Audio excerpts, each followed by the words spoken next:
জান্নাতের রয়েছে 8টা দরজা, মিনহা বাবুন ইউসাম্মা আর-রাইয়ান। 8টা দরজার মধ্যে স্পেশাল একটা দরজা আছে, ওই দরজার নাম হলো রাইয়ান। লা ইয়াদখুলুহু ইল্লা সাইমুন, রোজাদাররা ছাড়া কেউ রাইয়ান দরজা দিয়ে ঢুকতে পারবে না। আবার বিশ্বনবী বললেন, মান দাখালাহা লাম ইয়াজমা আবাদা, একবার রাইয়ান দরজা দিয়ে যে ঢুকবে চিরকালের জন্য তার গলার তৃষ্ণা মিটিয়ে দিবে কে? সিয়াম যারা পালন করবে তাদের জন্য আল্লাহ তাআলা এই দরজা দিয়ে ঢোকার পারমিশন দিবেন। যেহেতু সারাদিন অল দ্য ডে লং সে তৃষ্ণার্ত ছিল, আল্লাহর ভয়ে কিছুই পান করে নাই, এজন্য রাইয়ান দরজা দিয়ে ঢোকার সুযোগ সে পাবে, আর একবার ঢুকলে তার গলায় আর তৃষ্ণা থাকবে না।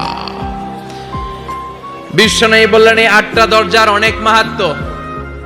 সাহাবাদেরকে নিয়ে জান্নাতের দরজার বর্ণনা দিয়ে বিশ্বনবী বললেন, তোমাদের মধ্যে এমন একজন সাহাবা আছে, জান্নাতের প্রতিটা দরজা ওই সাহাবাকে ডেকে ডেকে বলবে, আপনি আমার দরজা দিয়ে জান্নাতে ঢুকেন। প্রতিটা দরজা চাইবে সেজন্য ওই দরজা দিয়ে ঢুকে। সাহাবারা বললেন, ইয়া রাসূলুল্লাহ, ইয়া হাবিবাল্লাহ, কে সেই সাহাবী? কে সেই মহান সাহাবী যেই সাহাবীকে জান্নাতের 8টা দরজায় ডাকতে থাকবে, ইনভাইট করবে, অন্য দরজা দিয়ে যাবেন না, আপনি আমার দরজা দিয়ে ঢুকেন। বিশ্বনবী বললেন, সেই সাহাবী হলো আমার হিজরতের সঙ্গী আবু বকর as-সিদ্দিক। পড়েন সুবহানাল্লাহ। কি ব্যক্তিত্ব ছিল, অসাধারণ ব্যক্তিত্ব, পার্সোনালিটি। 8টা জান্নাতের দরজায় ওনাকে ইনভাইট করবে, আসেন আসেন আমার দরজা দিয়ে ঢুকেন।